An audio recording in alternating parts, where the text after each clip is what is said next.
ஒழுங்கு பிரச்சனையால் தனது பணியை செய்ய இயலவில்லை என பல அடுக்கடுக்கான குற்றச்சாட்டுகளை முன்வைத்து உள்துறை செயலாளருக்கு இன்ஸ்பெக்டர் ஒருவர் கடிதம் அனுப்பியது பரபரப்பை ஏற்படுத்தியுள்ளது.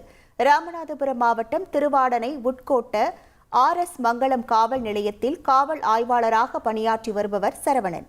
இவர் தன்னிடம் கேட்காமலேயே உட்கோட்ட முகாம் அலுவலகம் மற்றும் மாவட்ட ஆயுதப்படை பிரிவின் பல்வேறு பணிகளுக்கு தனது காவல் நிலையத்திலிருந்து உயர் அதிகாரிகள் காவலர்களை அனுப்பி வருவதாகவும் இதனால் அங்கு பணி செய்ய இயலவில்லை எனவும் கூறி உள்துறை செயலருக்கு அனுப்பிய கடிதம் ஒன்றை சமூக வலைதளங்களில் பதிவிட்டுள்ளார்.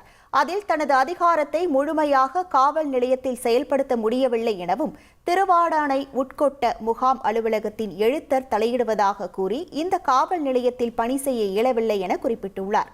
இந்த விவகாரத்தில் திருவாடானை உட்கோட்ட முகாம் அலுவலகத்திலிருந்து தொடர்ந்து தன்னிடம் கேட்காமல் RS மங்கலம் காவல் நிலையத்தில் பணிபுரியும் காவலர்களுக்கு தன்னிச்சையாக அலுவல் பணிகள், சட்ட ஒழுங்கு பிரச்சினைகளுக்கு காவலர்களை நியமித்து வருகின்றனர்.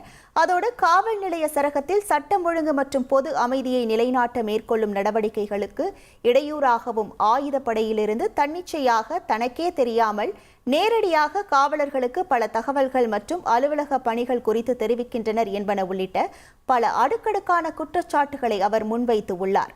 இந்த சம்பவம் காவல்துறை வட்டாரத்தில் பரபரப்பை ஏற்படுத்தியுள்ளது.